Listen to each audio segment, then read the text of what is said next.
Bienvenue dans l'émission Extrait de l'Évangile humain et Seigneur du Christ. Le Seigneur Jésus condamne la cruauté envers les animaux personnes, première partie de 2 épisodes dans Paroles de sagesse. Les Esséniens étaient un ancien groupe spirituel dont les origines remontent au judaïsme. Ils vivaient depuis des milliers d'années dans les déserts bordant la mer Morte et dans certaines parties de la Judée. Les Esséniens pratiquaient la méditation, étaient végétariens et menaient un mode de vie strictement pur.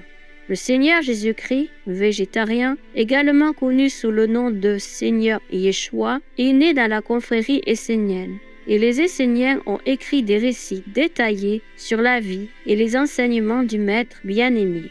L'un de ces textes, dont des fragments ont heureusement été préservés, s'appelle l'Évangile humain essénien du Christ. L'humanité en particulier envers les 12 animaux personnes était une marque absolue du Seigneur Jésus, comme nous le découvrons à maintes reprises dans cet évangile fascinant. Aujourd'hui, nous vous présentons respectueusement des extraits de l'Évangile humain essénien du Christ dans lequel le Seigneur Jésus, végétarien, dénonce les sacrifices d'animaux personnes et révèle que ces sacrifices viennent de Satan et non de Dieu. Jésus condamne les sacrifices d'animaux et montre qu'ils viennent de Satan et non de Dieu. Jésus retourna à la vie et regarda les innocentes créatures de Dieu qui attendaient d'être abattues pour le sacrifice quotidien dans le temple de Jérusalem. Il dit à ses disciples et aux nombreuses personnes qui s'étaient rassemblées autour d'eux, car partout où Jésus allait, des foules l'entouraient pour écouter et entendre sa sagesse. « Voici ces pauvres créatures innocentes de votre terre. Elles ne font de mal ni à elles-mêmes, ni à l'homme, ni à aucune autre créature. Oui, elles mangent la verdure des champs. Elles demeurent sans péché et sans culpabilité de sang depuis leur création. Elles demeurent fidèles et obéissantes à leur maître, en espérant que les sentiments humains seront leur récompense dans la vie. Mais au lieu de cela, elles reçoivent de la main de l'homme tous les maux et toutes les morts. Regardez, la convoitise de l'homme ignorant et obstiné les fait tomber dans la mort et dans beaucoup de sang, afin que les hommes puissent satisfaire les concupiscences de leur propre chair. Ces hommes ont un cœur, mais ils ne le connaissent pas, car ils sont devenus comme leur idole de pierre, dure et vain. Malheur à ces blasphémateurs qui rejettent la sainte loi du caractère sacré de toute vie. Malheur à ces guides aveugles au cœur de pierre qui se servent de leurs yeux pour convoiter des choses dont ils n'ont pas besoin et qui ne leur sont pas permises. Car ils transgressent la loi de Moïse pour s'engraisser de la chair et du sang des victimes innocentes, ce que Dieu ne leur a pas ordonné depuis le commencement. Malheur à ce temple construit par la main des humains, car le temple fait 100 mains et est là, au milieu d'eux, mais ils ne le voient pas et ne l'entendent pas. Car je viens mettre fin à tout sacrifice et à toute effusion de sang. Et je vous le dis, si vous ne cessez pas d'offrir et de manger de la chair et du sang, la colère de Dieu ne cessera pas de s'abattre sur vous comme elle s'est abattue sur vos pères dans le désert, qui sous la conduite de Moïse étaient avides de chair, et ils en mangèrent à satiété et furent remplis de pourriture, et la plaie les consuma selon leurs désirs malfaisants. Car je vous le dis, bien que vous soyez rassemblés dans mon sang, si vous ne respectez pas tous mes commandements, je vous en chasserai. Car si vous n'observez pas les petites révélations, qui vous donnera les grandes? En effet, depuis des temps immémoriaux, Dieu n'a jamais exigé de sacrifices d'animaux ou d'êtres humains de peur d'être inférieurs à la sainte loi.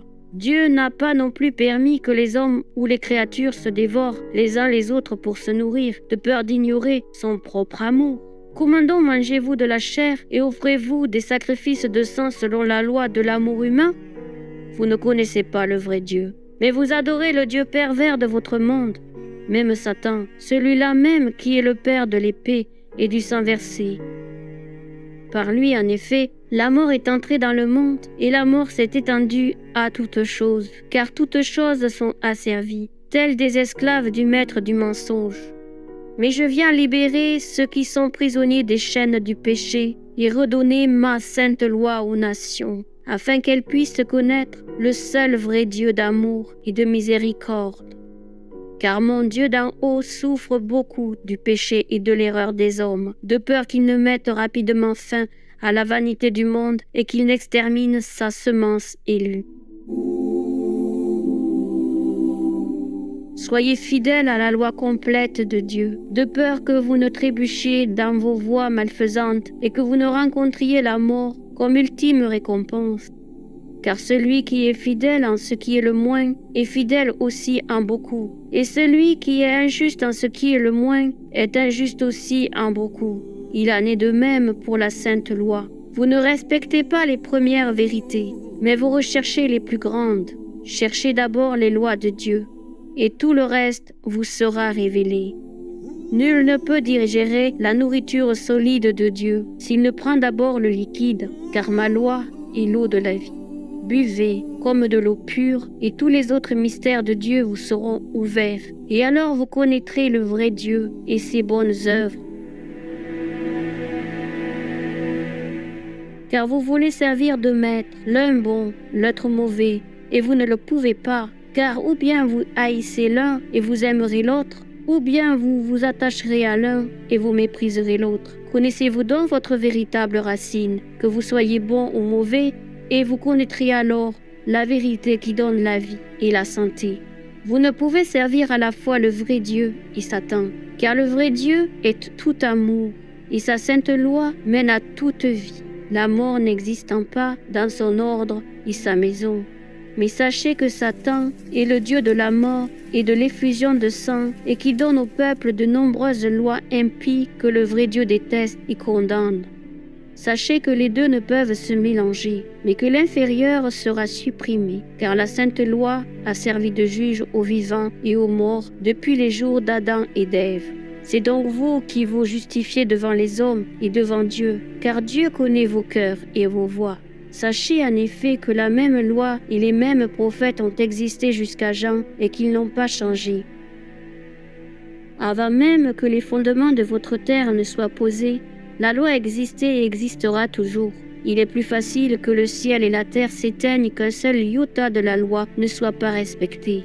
Observez donc la loi et toutes les autres choses vous seront données par surcroît, car il n'y a rien au-dessus de la loi. Et tout ce qui est en dessous de la loi n'est ni parfait ni complet, et ne vient pas du vrai Dieu d'amour.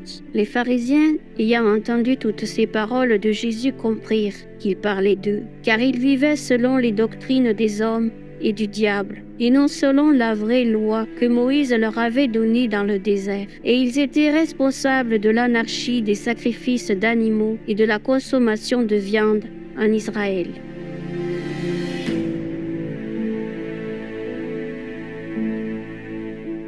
Pour plus d'informations, veuillez visiter la Maison Royale d'Elohim, nomanszone.org. Vegetarians save hundreds of animals a year, and vegans save thousands from a life filled with suffering and the most painful death imaginable. Not only is vegetarianism good for animals, but it is also good for our health and the environment. Georges Larac, vegan. Téléspectateurs intelligents, merci d'avoir regardé aujourd'hui Paroles de sagesse.